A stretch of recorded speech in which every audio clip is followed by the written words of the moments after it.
Okay, welcome all of you to this session on crafting the perfect thriller. I have, they've introduced all the speakers already, but I want to go through it very quickly again because I really want to get to our questions as soon as I can.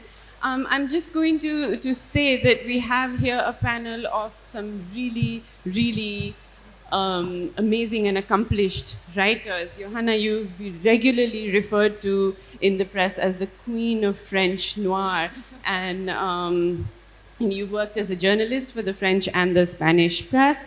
You have written a trilogy, starting with Block 46, which has become a trilogy, ending with Blood Song. You've begun a new series that is already a bestseller in France. I'm very excited to have you here.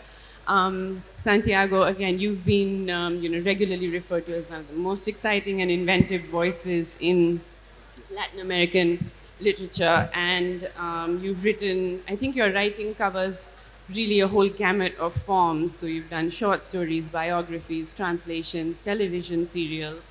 You've been a journalist as well. And of course, you have Red April. Red April and one of your other books is the only ones that made it into the English language, which is our loss entirely. But thank you for being here. And Catherine, welcome. You've traveled such a long way. And again, you've written 8 novels now. Again, you've written across genres. And we'll be talking today about Pet, which is your newest book and your sort of psychological drama, really beautifully done. And between all of you, I think you've won collectively every possible literary prize there is to win. So again, a very warm welcome to you and thank you for being here.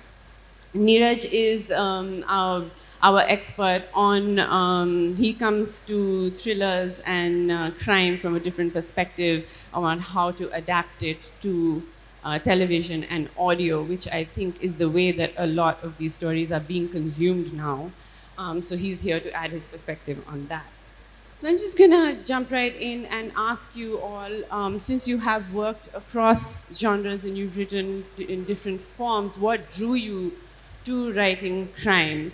What do you attribute, its immense popularity to? Why do you think it is that everybody loves a good murder and a grisly crime? Well, I think we all want to kill somebody. That's pretty universal, and but it's illegal. That's a problem. So, what we do usually with fiction is living the lives we cannot live, and doing the things we cannot do, and putting us in the shoes and the lives of people who does different things than us, having an extra life, and killing in particular, because crime novels are usually killer novels, are about killing people, not about stealing or other illegal activities. Killing is like the worst you can do, is the darkest thing you can do. So there's always a mystery. Why would somebody do this? And I guess the real research and the real proposal of any crime writer is a proposal on why would somebody go to the extreme of destroying another people's life. And when solving that mystery, what we explore actually is how people are, how people live, how people feel.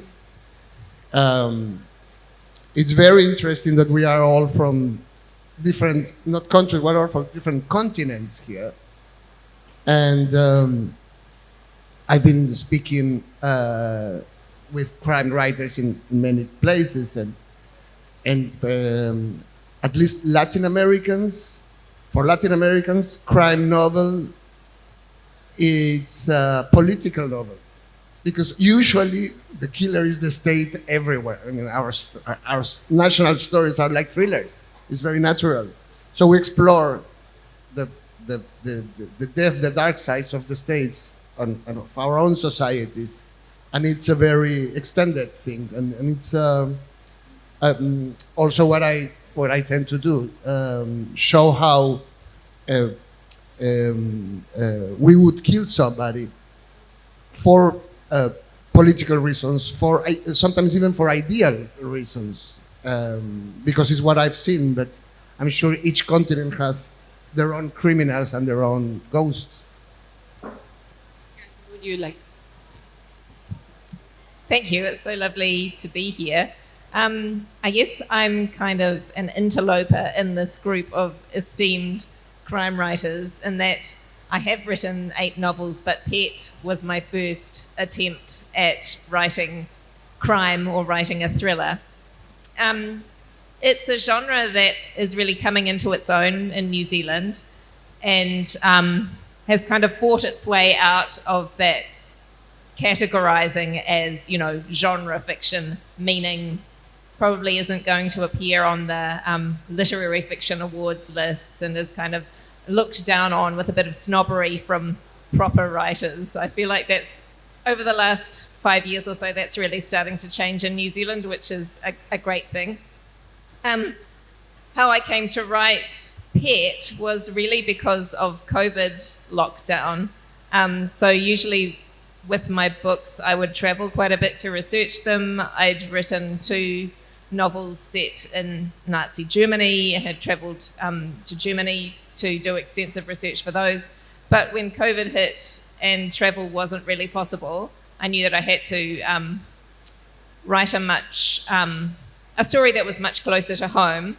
And it felt like time to return to a New Zealand-based story again too. So I remembered a primary school teacher that I'd had when I was about 10. And we were all completely obsessed with this woman who was very glamorous. She looked like the blonde one from ABBA. And she looked nothing like our mothers. And she played favourites. And she was actually quite manipulative and nasty, although we didn't really realise that at the time. We just all desperately wanted to be her favourite, to be her pet. And things did turn quite black with what happened with that teacher. Not quite the same as in the novel, not quite that black, but she stayed with me for decades. And I knew when I was thinking about, well, what book am I going to write now when I can't really travel for research, that I had to dip into my past, and that quite dark story just kept coming back to me. I'm still obsessed with her all these years later, so I decided to try and tell that story and to enlarge on it and make it even blacker than it really was. Thank you. Johana, what about you? What drew you to this? I say that I would completely agree with Santiago. I think that we all have met that person or those persons when we say, oh my God, I would like to kill him. You know, it can be your mother-in-law, it can be your child when he's done something bad, but we never cross that thing. It stays as a thought for a second, and it holds, and you don't dare even to entertain the thought. And what's happening is, like, suddenly you have books which put on characters doing that kind of thing, going to that extent of going to the place that you would never dare to go. And I think as human beings, we're very curious about human nature. And what we are as well is that we like to solve mysteries. You know, it's, I read that thing that I thought was so interesting, that we all love puppies. Right? When you see a puppy, you're attracted to the puppy and you say, oh, this is so cute. Everyone, you will always stop to have a look at a puppy. And I was wondering, why is that? You know, psychology talks about cute aggression that you really like. But actually, there was a researcher who was explaining the fact that we love puppies because we don't know the story yet. You know, we look at them and we see the start of it, but we don't know how it's going to develop. And I thought that was absolutely brilliant. And I think that's what we like. When we read a crime story, we're going to deduct. We're going to try to find, we're going to try to understand, why is there evil? Why people kill? Why did he go, or did she go to that extreme? And I think that mystery is what drives forward, I think, actually. Yeah, I think that's it's true. I think there's definitely someone we all want to kill. And so it's really cathartic to read about it. I want to touch upon something you said. So I think this is the universal appeal. What you've mentioned about being able to read or being able to write what you cannot do in your life. But as you said, all of your stories are set in really different parts of the world where you come from, and now you're here in another very different part of the world. And I'd like to, just hear your thoughts on how crime in general is sort of perceived and treated in all these different parts of the world, and what you think about that. As you mentioned that it's political when you write about murder or a detective story set in Latin America. It's usually political.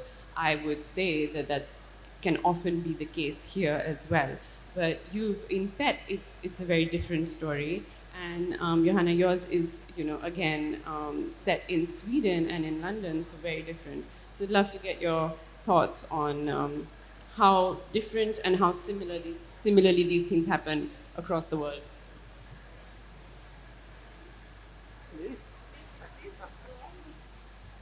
So, how time plays role in the storytelling, especially crafting a thriller, is when it comes to Indian audience, Indian listeners, Indian viewers, is the what's happening around me, especially where the space where I come from, where we cater to a larger set of audience. It's a business for us. We expect a certain amount of revenue, so it's very important that we make something which is relatable.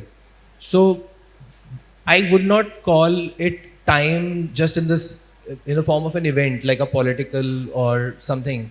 It's my day-to-day life, my fears, my anxieties, my aspirations, my day-to-day struggles of earning a bread, keeping my family safe. As long as I take care of that, right? Like when you guys are all talking about the consumer, what do you think? Make it appealing for them. It is that when you for me it's the human insight, the consumer insight. What is it that they're feeling? What they are experiencing their life. If I can find that in my content, in my book or in my audio series or in my television show, I'm home. So for me, more than the time, it's the present where I am. What am I feeling is the most important part.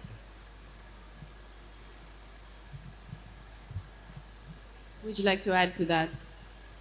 Well, I guess we always, when we write any book, not just crime novels, we take parts of reality and reorganize the puzzle. Not the way it is, but the way it should be.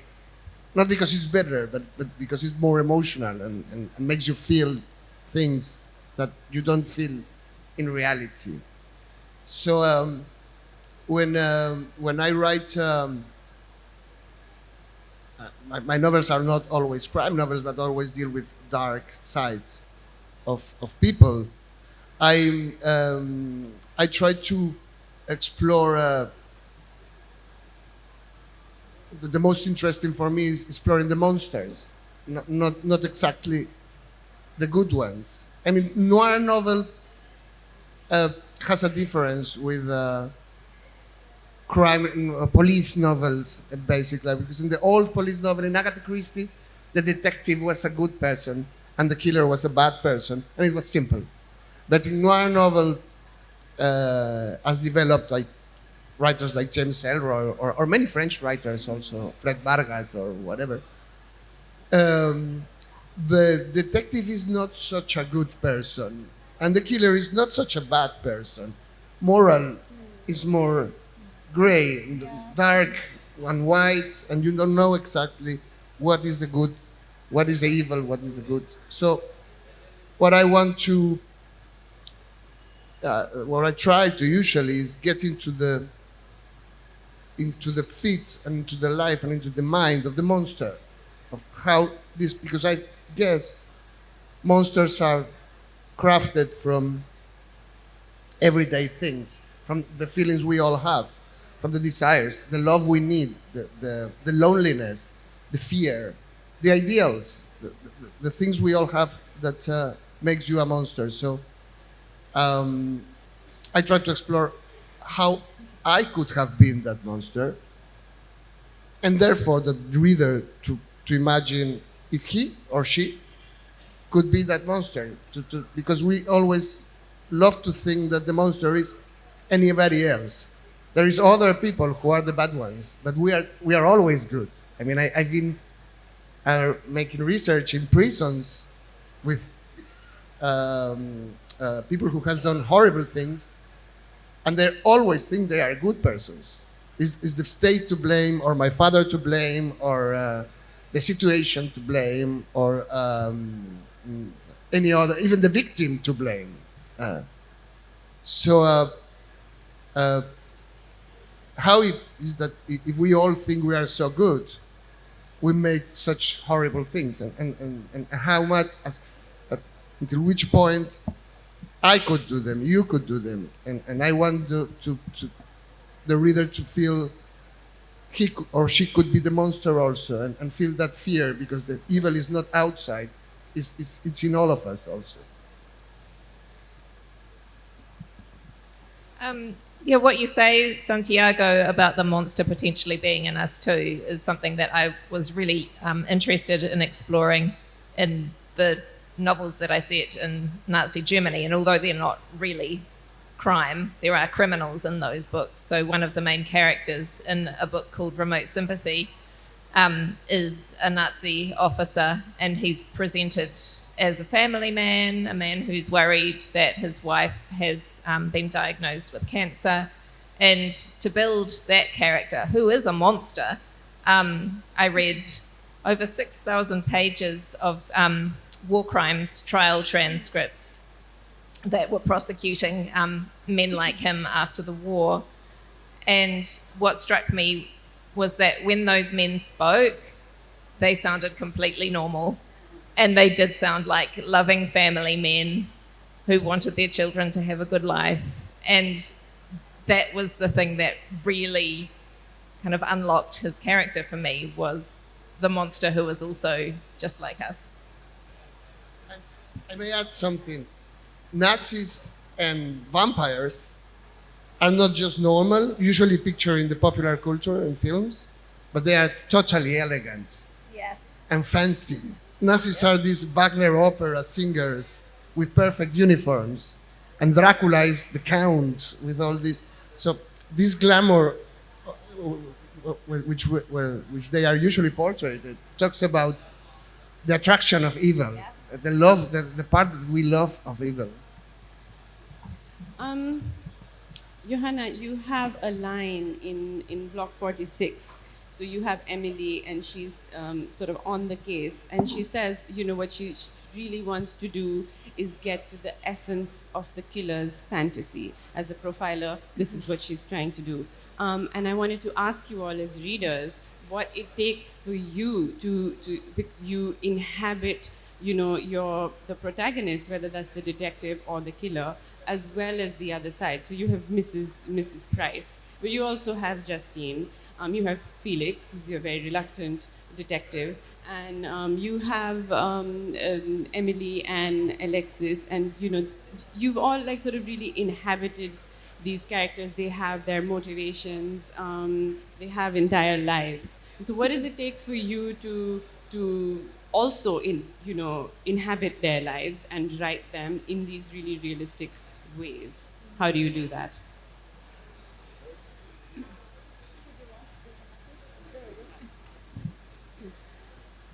So for me, I made the really conscious decision to tell the story only from Justine's point of view. So she is a 12-year-old girl who is the pupil of this glamorous teacher, and she desperately wants to be her pet. And I decided to do that because I wanted the story to be really inward-looking and claustrophobic, and for Justine to be an unreliable narrator, so we never quite know if what she's remembering is the truth. So she has epilepsy. When she has a seizure, she can't remember the time immediately before or during or after the seizure. And that plays into the story and plays into what she thinks is or is not happening with Mrs. Price. So although, Mrs. Price is there in kind of living 3D, I never go inside her head.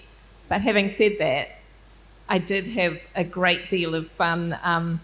The story is set in the 1980s in New Zealand, and I did really enjoy delving back into that time from my childhood and into all the fashions that Mrs. Price wore, because I kind of made her into the woman that I wanted to be when I was that age. And it was a time when everything felt like it was changing in New Zealand. And one of the biggest news stories in the early 1980s, when the book is set, was that a woman called Lorraine Downs won Miss Universe, and she was a New Zealander. And so a lot of the book is about that kind of national pride, and one of us being the most beautiful women, not just in the world, but in the universe, and thinking about, femininity and the allure for young girls of women who seem to present as having it all, and what that might mean if you scratch the surface and look a little bit deeper.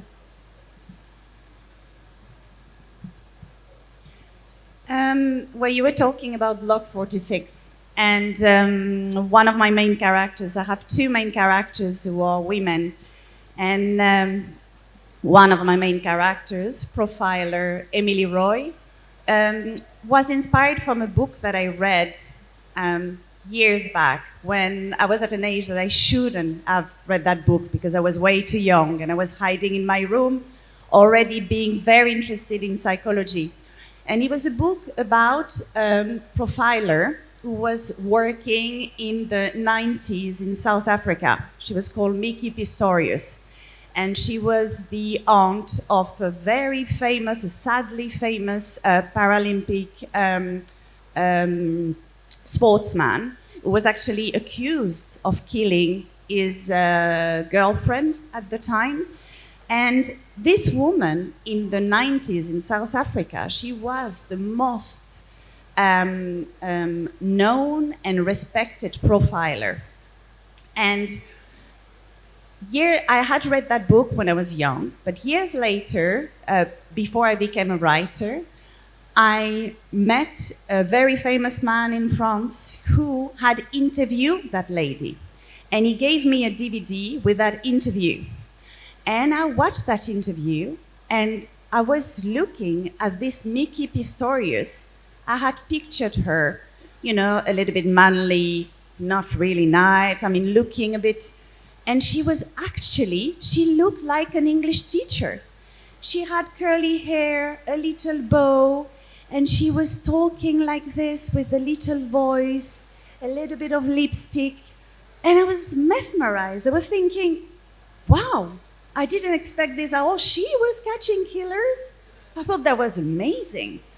And I had read that story that was, I thought, fascinating. It was the fact that to detach herself from the horrible cases she was working on, she had a little teddy bear that she was basically leaving at the entrance of her house. And when she was coming to her house, she was looking at the teddy bear, telling all the teddy bear all the terrible thought that she had, and leaving the teddy bear at the entrance, and then moving in to be able to basically undress her mind of all the terrible thoughts.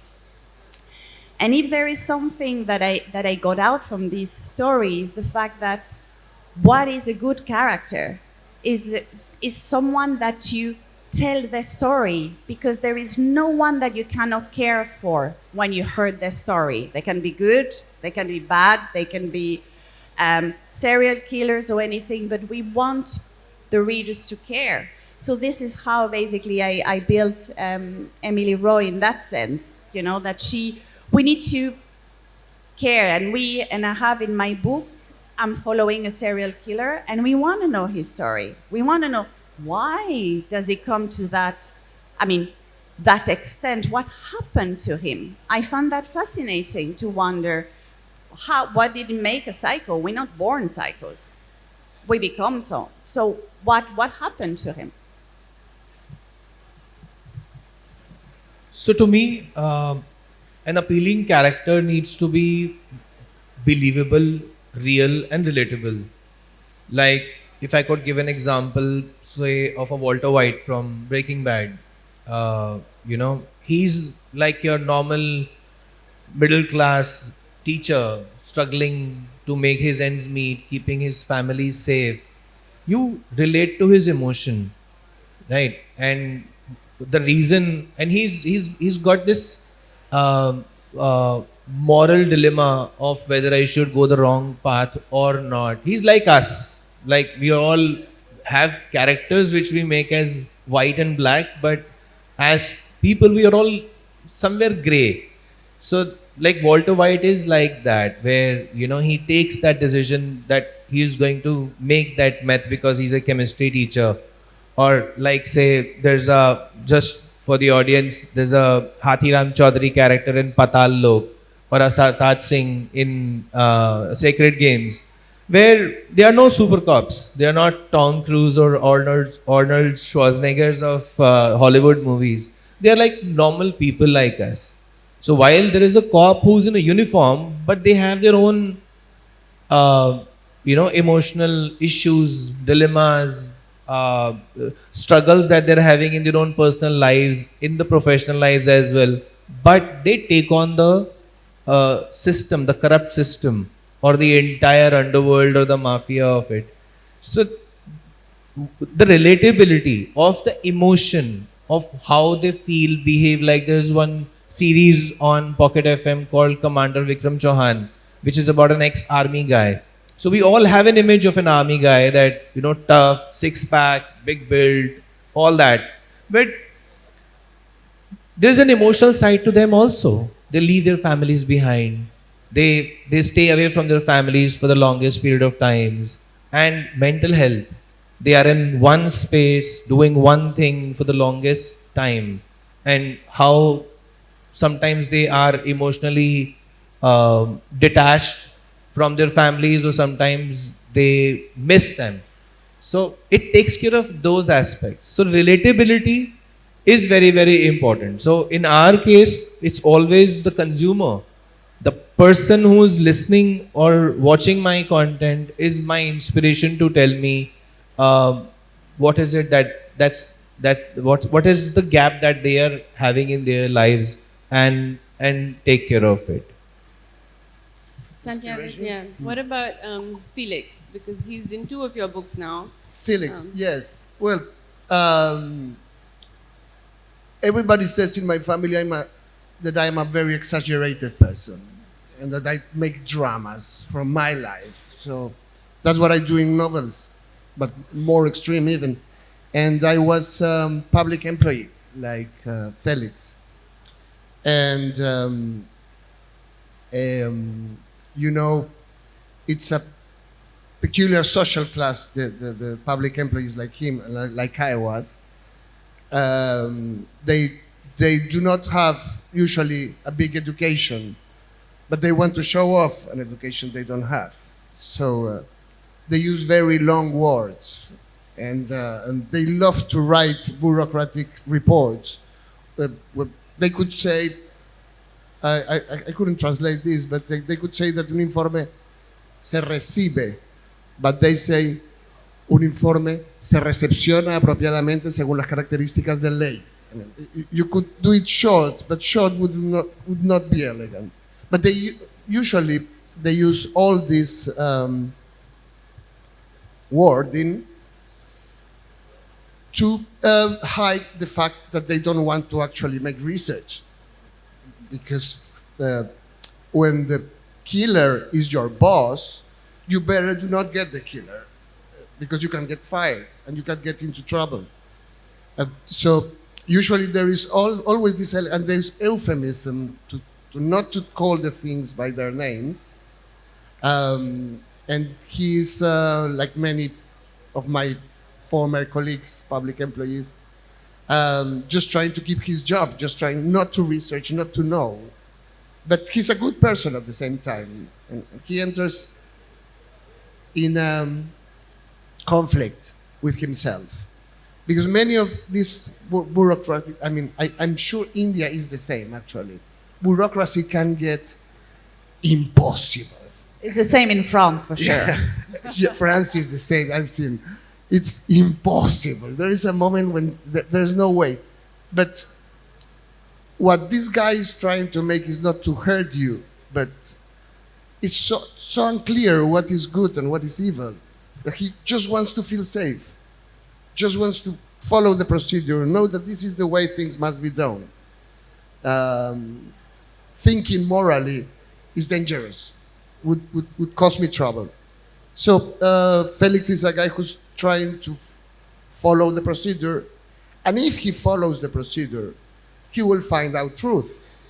So it collapses him because he's trying not to. But in the end, I guess he also represents something very universal, which is our innocence.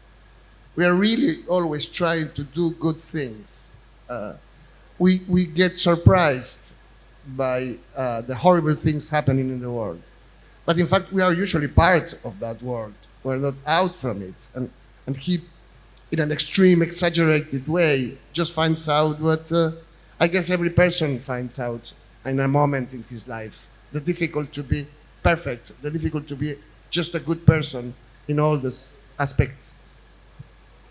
I think, I want to ask you, since all of you dabble in these different genres, that you've been journalists and you do other kinds of writing, and whether that makes its way into the thrillers when you write them. But I think to a large extent you've all answered me in that I was going to ask you about how life affects your fiction. And you mentioned, of course, your teacher and how she's become a character. But just wanted to know, can you recall any concrete incidents, things that have happened to you in your life, and then those have subsequently made it into your fiction, into your thrillers, and how those things come together?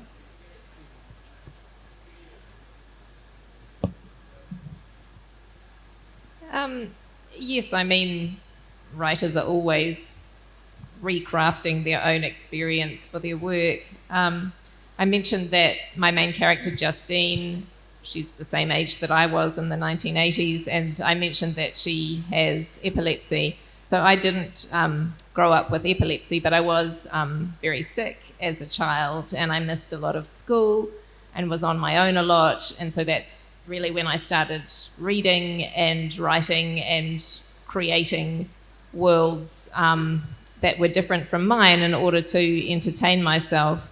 And so I gifted that experience to Justine. So it wasn't epilepsy that I had, but I gifted the notion of being sick as a child and feeling different from everyone else and other people knowing that there's something wrong with you. I gifted that to my main character and I guess made that her Achilles heel or her weakness. And that's probably why someone like Mrs. Price can see, I can use that. I can use that to manipulate for my own ends. And Justine thinks that there is actually something special about her because this glamorous, charismatic teacher seems to want her in her orbit. But in fact, Mrs. Price has other things in mind. I have many things happened that are in the book the same. I once had to... the army had taken young people illegally to the army, to the war. Leva, I don't know the name. Illegal recruiting. The army just got into a town, took the boys, and take them out. And I was very young and very stupid and innocent, like this guy is. And I went to the colonel. Well, I tried to get to the colonel. of the army in that little province in the north. And I said, and I was very angry and with a tie, I was kind of a lawyer. And I would say, I want to talk to the colonel right now. And the sergeant at the door said, "Oof, Colonel, today is Thursday." What's the problem with Thursday? Thursday is almost Friday, which is almost weekend. So he's not here. Okay, when can I meet the colonel?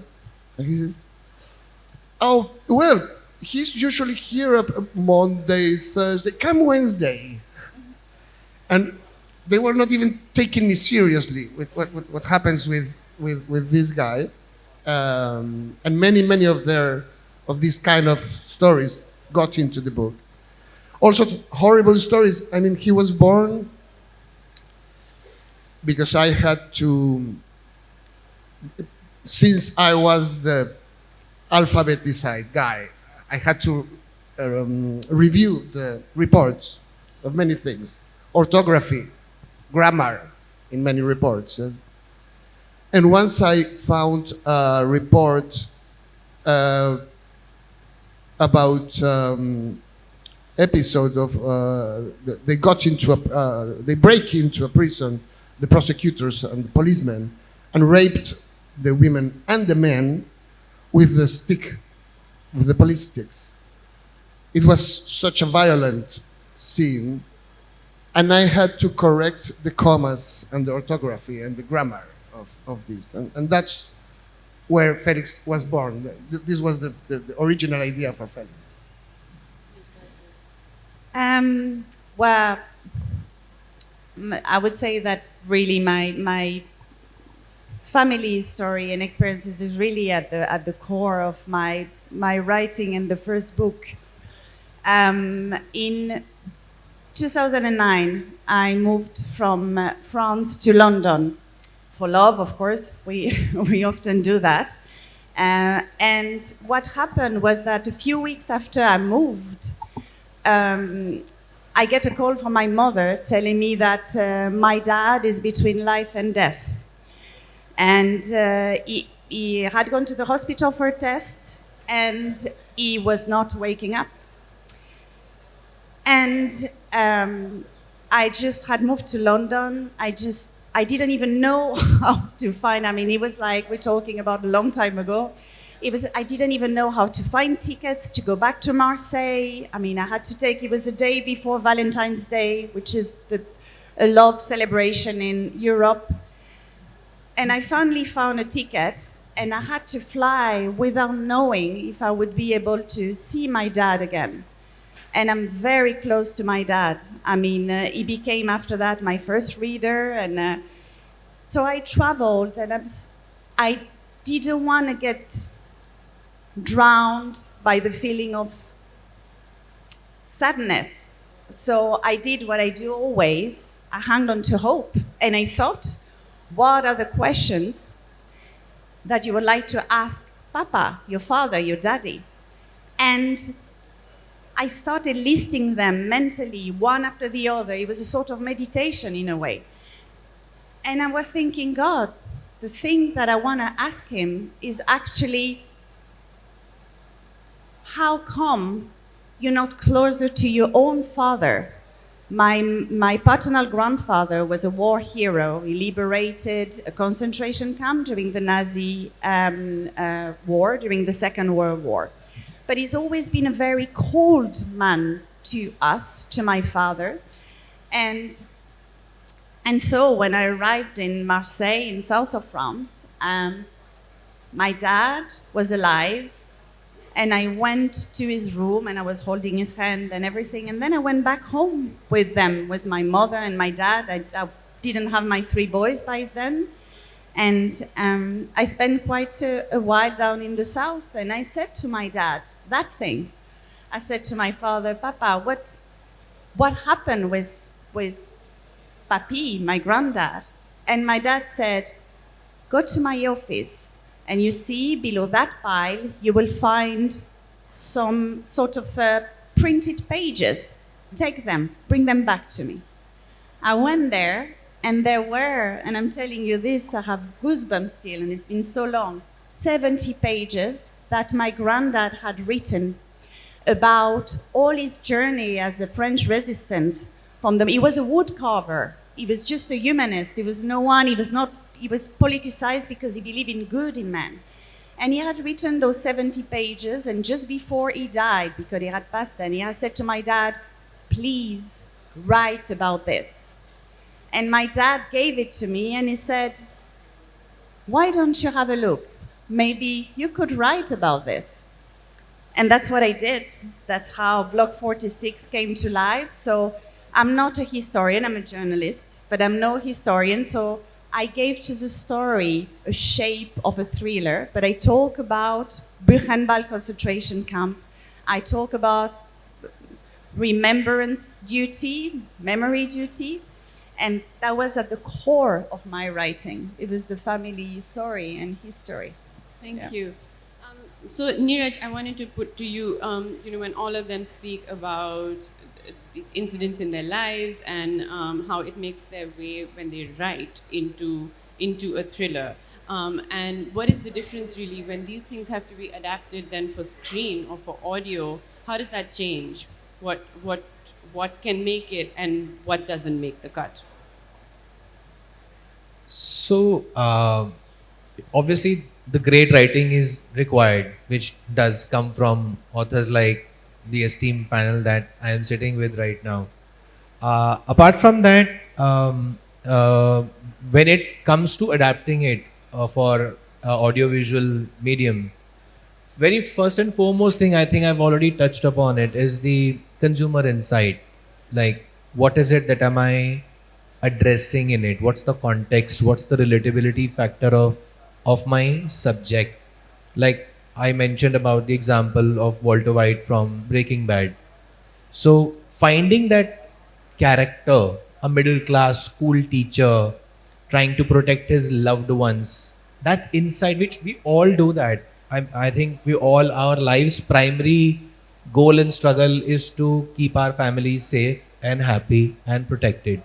That's an insight for me. That's very, very important that I look for when I get a content, when I read a book, that whether I can adapt it into, an audiovisual medium or not. Another thing that becomes very important is the because we are telling the stories in the long form, especially in the case of Pocket FM, we have stories that span like 100 hours of content, which is engaging, which is appealing. The structuring of the episodes, each episode is about 12, 13 odd minutes, making sure that every minute is gripping, right? Because especially in the case of audio series, I do not have a great cinematographer. I don't have a great setting. I'm not able to tell my story through visuals. Words are doing everything. Words are playing that role for me. Like, it's the crafting. Sometimes I read some books and novels. It's the play of words that makes it engaging and beautiful. But that liberty I do not have, with the audio series. So what makes it interesting is how do I bring the visual appeal also into it, and the music part of it. Because when I'm reading something, I have made a conscious decision. I've purchased this book on Amazon or XYZ, platform, or from a shop. I am going to spend my time on it. I won't leave a book halfway. But a TV series or an audio series, I can leave halfway if I get bored. So it's very important that, we, like I said, keep it very engaging. Every minute there has to be some twist in the story, and the music plays a very, very critical role when we are adapting a series into an audiovisual form. So these are the few things. There are many. I mean, it can become like a very long session if we'll talk about that. But in our medium, these are some additional things that play a very, very critical role, like a title. poster, like what's my first page, like you make up your mind whether you want to buy a book or not basis, the preface or the there's a small write up at the back of the cover of your book. You don't read the entire book at the bookstore, you just pick that up and decide, right? Or if you know the names of the authors, that these are written by them. But in our case, it's the title, it's the poster. So these are few things which become an add-on to the great writing that we apply on our shows. Thank you. So, I want to ask you all. So, as a reader, you're reading a thriller, and the whole time you're also trying to think, like, can I guess? Can I guess who the bad guy is? Can I guess what the end is? And so that twist is something that, like, each of you has really done so beautifully in your books. When you're writing it, is that the part that requires the most care? Is it that part which is the final reveal, or is it the setup when you have to draw the reader into the story, or is it the in between where you really have to draw it out a little bit? Where do you begin? Where do you begin, and does that affect the writing of the book? I always knew that there was going to be a big finish in Pet and the big reveal, and I was really excited about that scene, and I saved it. I often write out of sequence, but I wanted to save that until quite near the end of the writing process, because it was something that I felt I was working towards and slowly kind of turning up the tension throughout every preceding scene. So I wanted to kind of save that until I'd made the rest of the book as uncomfortable and kind of as creepy and as uneasy as possible, and then have this kind of big explosion at the end. It's hard to talk about without giving it away. But yeah, it was definitely just as important to me to make sure I got that turning up of the tension right.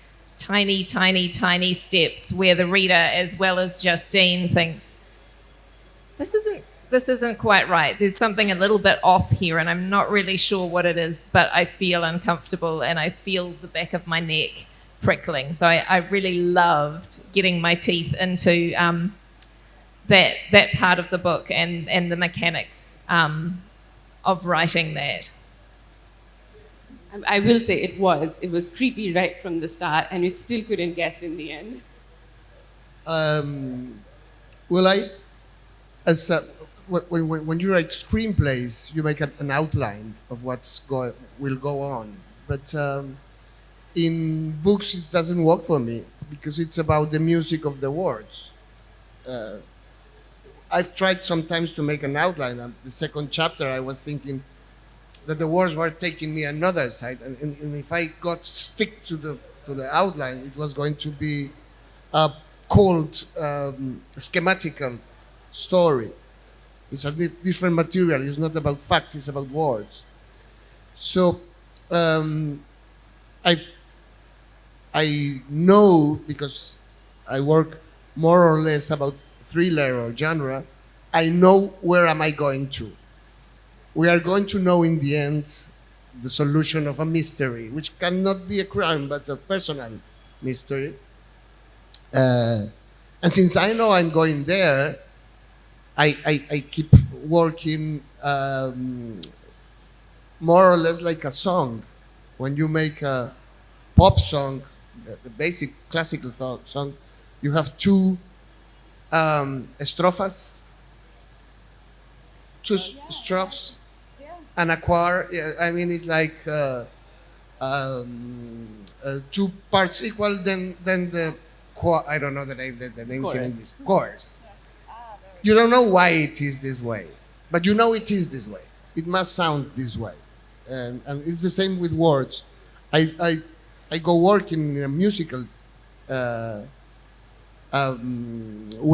I used to be a musician long ago, and I work this way, trying to see how, not just how the words sound, but how the ideas are making an harmony, knowing that there's a big ending, like a symphony. You discover the mystery. But I also like to leave little mysteries unsolved around. Not the big ones, because readers would hate me.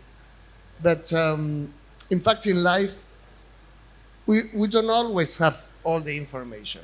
We don't even know how a car works. We don't know nothing about the real life that surrounds us. So I also like to keep open little mysteries that the readers solve themselves. And sometimes they surprise me, and they have different explanations for my stories, which are better than my explanations.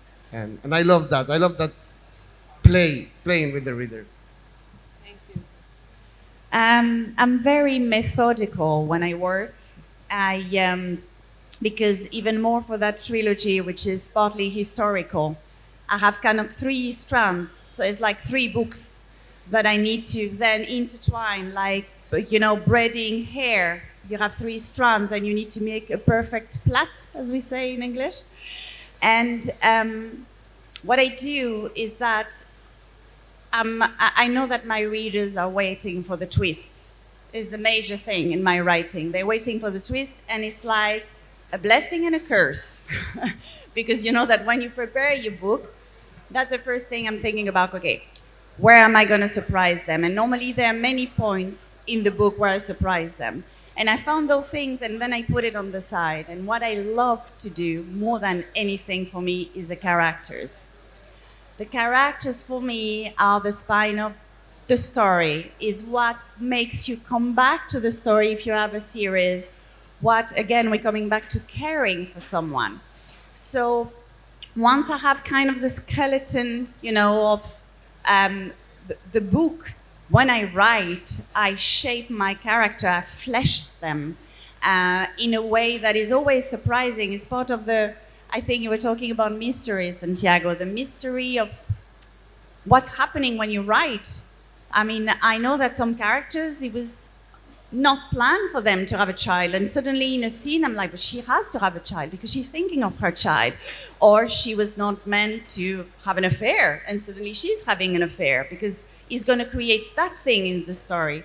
And I think that is the beauty of it. I mean, for me, my experience as writing, and I think there are as many ways of writing or creating as there are people. You just need to find your own. And for me, is really having a lot of fun within a structure. It's a little bit having a canvas. I'm painting on the canvas. I'm not painting on the wall, kind of. So I think we have gone over time, and I'm going to now open this up to some audience questions. So please raise your hands. Yes.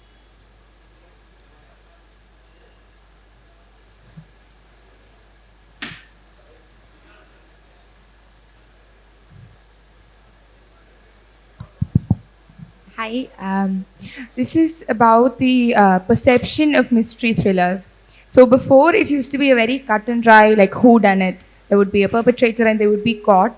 But I think more and more I'm seeing readers, including myself, where we like it when there are some things left open-ended. So for the case of Justine, there is an element of mystery to what actually happened, as you said. So I see, my question is, do you find it liberating that readers have this need for some open ending, or do you just wish I could just write a proper story where the good wins? Do you yearn for that time where you could write a proper story? But I think if you write a story like that, I see readers saying, oh, everything's tied up too neatly. There should have been a little bit more ambiguity. So do you find it liberating or restricting?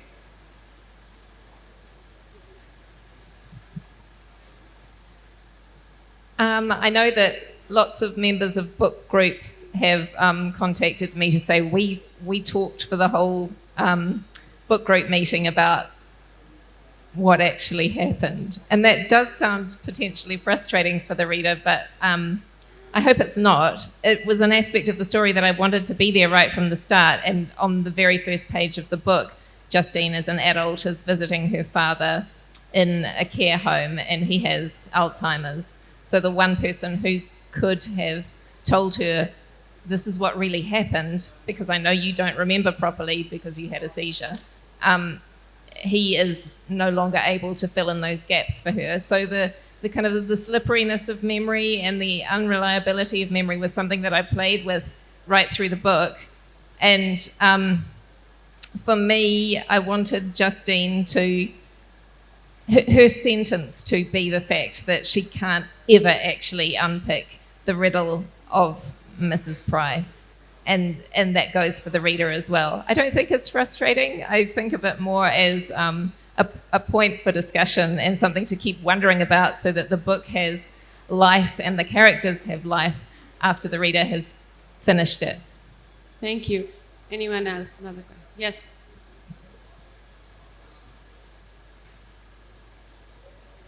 See, I've always wondered when people write books in another language, do you choose the translator or the translator chooses you? Sorry, go, if you want. It depends on the language. In English, I used to have a translator, which was Edith Grossman. She passed away, unfortunately.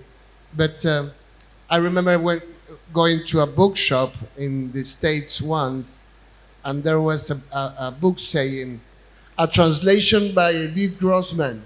And little down, it said, by Gabriel Garcia Marquez.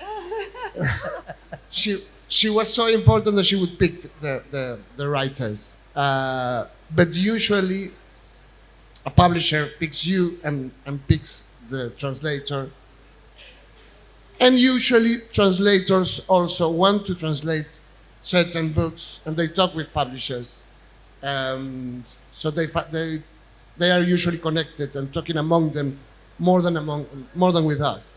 But the author decides whether the translation has to come out, right? You decide. I mean, to choose a translator, you should really be a good speaker of that language. Okay.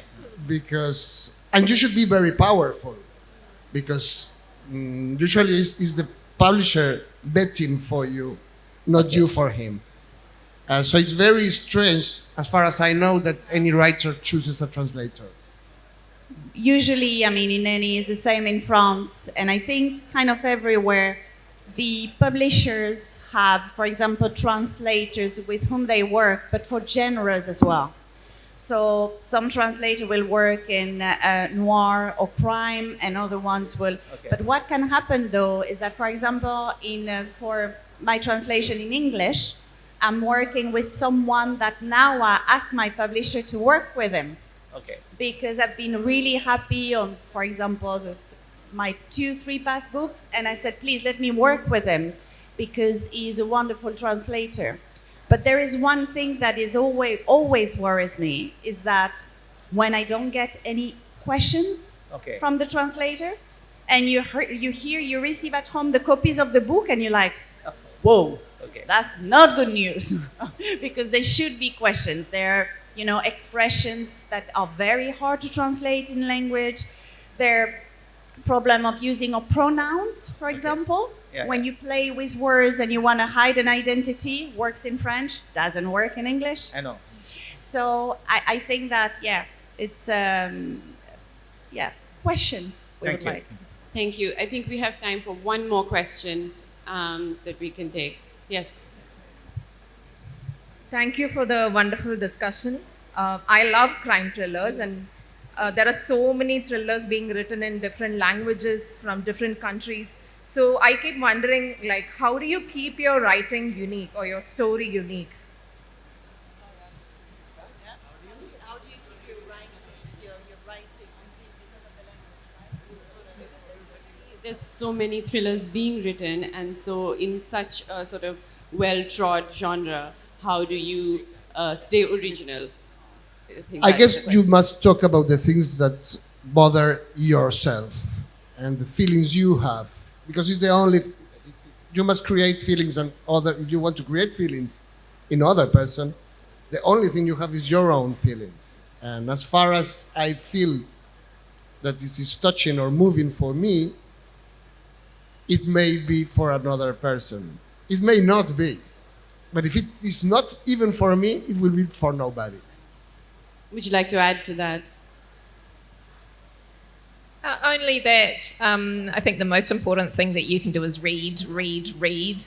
in the genre that you're interested in, and then do something different from what everybody else is doing. That's what I always try to challenge myself to do, is look at the story from a different angle that hasn't been tried before. There was just one thing that for me has always been, you know, when my first book was out, I had literary critic telling me, wow, that was daring to tell such a story. And I said, really? I didn't realize. And I think sometimes innocence is good. I think the key is to tell a story you want to tell. Because if you care, you will make people care. And I think that is the main thing, because if we start looking around thinking, oh my God, everything has been done, everything has been... But you know, before I started writing, and I'm going to say the last thing is very quick, I went in London to see an exhibition. It was about the painter Turner, and it was called Turner and the Great Masters. And Turner is one of the most immense painters in the world. And what did he do at the start of his career? It was imitating the great masters, meaning that everything has been done. You just need to find your way and just trust the process and go for it, I think. Yeah. Thank you. I think we are...